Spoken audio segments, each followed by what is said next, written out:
Hello, we're bringing you something truly remarkable and incredibly powerful. A voice from Africa, speaking directly to one of the world's most significant spiritual leaders, His Holiness the Pope. This isn't a diplomatic cable or a formal communiqué from an embassy. It's an open letter, delivered with raw honesty and profound emotion coming from Captain Ibrahim, the resident of the transition in Burkina Faso. Captain Ibrahim states he is writing not from a palace or from the comfort of foreign embassies, but from the soil of my homeland, the land of Burkina Faso, where dust mingles with the blood of our martyrs. He introduces himself as a son of Africa, bore, bruised, unbowed, a man shaped by war, not by Western political institutions. The letter is a direct challenge to the Pope, asking him if his papacy will be different. Will he see Africa not as a periphery, but as a prophetic center? Will he dare to speak with rage against the forces that make those slums permanent? Captain Ibrahim doesn't shy away from history, accusing the Church of having sometimes walked beside colonizers, and speaking of the chains, not of iron, but of silence, of indifference, of geopolitical games played in holy shadows. He criticizes the extraction of African resources by Western firms and the way African sovereignty is, in his words, auctioned off behind closed doors.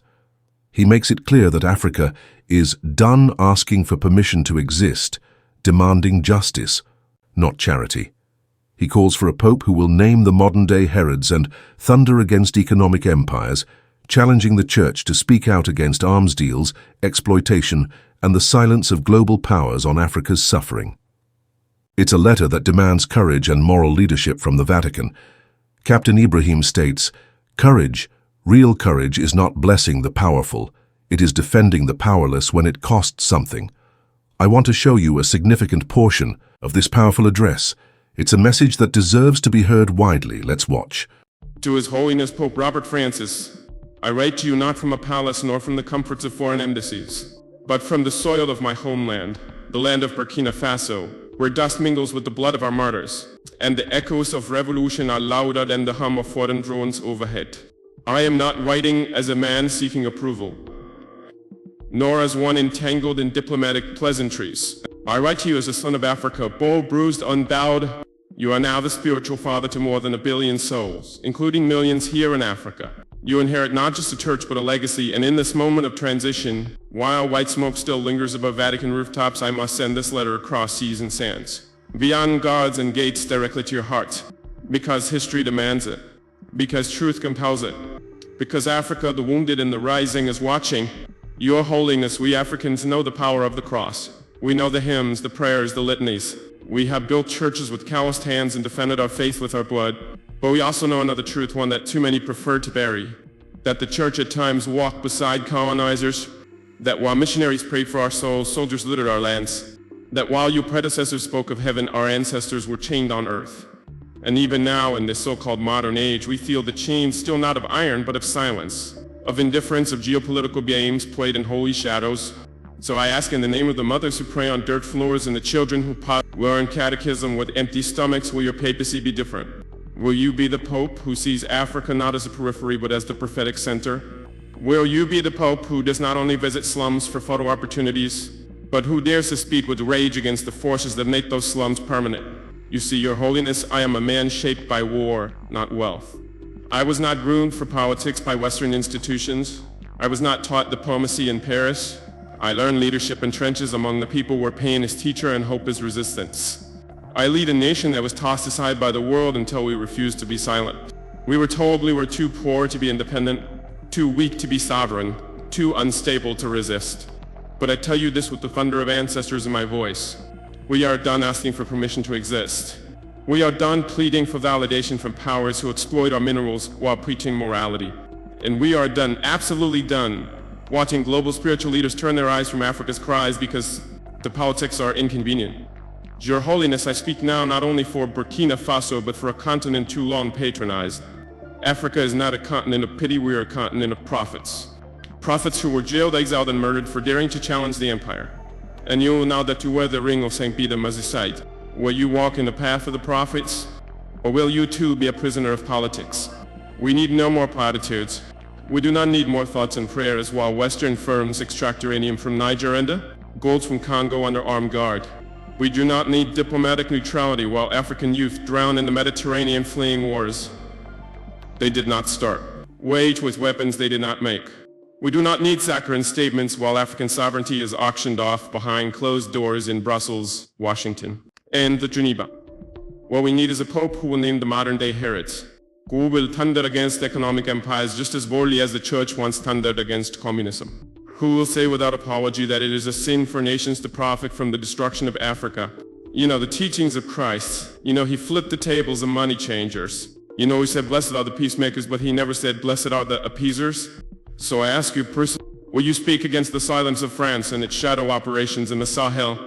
Will you condemn the arms deals that fuel proxy wars in our deserts and forests? Will you name the greed that dresses itself in charity? The diplomacy that cloaks imperialism in peace talks? Because we see it act, we live it. Your Holiness, I do not ask you to be African. I ask you to be human, to be moral, to be brave. Because courage, real courage, is not blessing the powerful.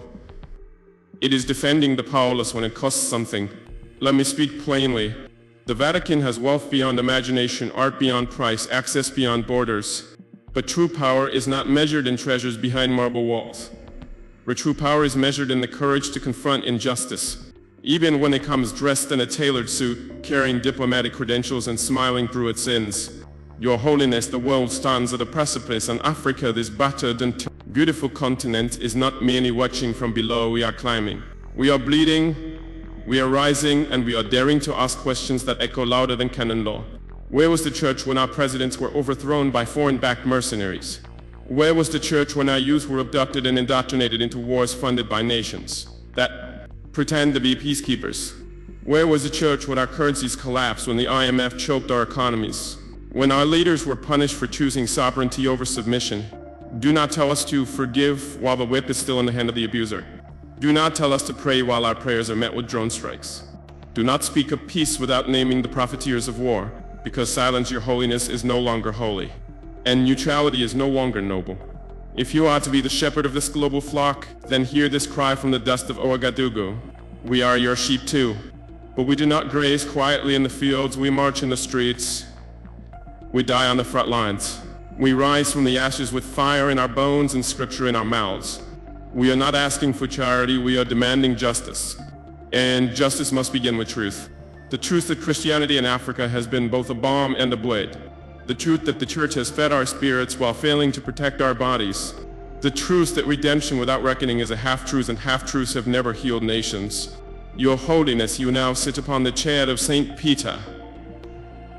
But remember, Peter denied Christ 3 times before the rooster crowed. Do not let history say the church denied Africa once again. Let the rooster crow in the Vatican loud and clear. Let it wake the conscience of cardinals and kings. Let it echo through the corridors of power, where men in robes and men in uniforms trade silence for influence. Let it announce a new dawn, not just for the church, but for the world. Because here in Africa, we do not fear dawns, we create them. We are the sons and daughters of Sankara, Lumumba, Nkrumah, and Biko. We carry scriptures in one hand, and the memory of revolutionaries in the other. We have learned to pray and protest with the same breath. And we ask, will your papacy walk with us? Will you meet us in our pain, not just in our pews? Will you recognize the God in our hunger, the Christ in our chaos, the Holy Spirit in our struggle? Because if not now, when? If not you, who would?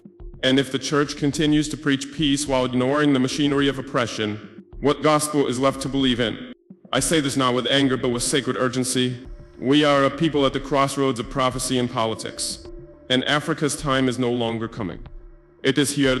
We are rewriting the narrative, reshaping the future, reclaiming the dignity denied to us by centuries of foreign domination and spiritual manipulation, and the church must decide where it stands.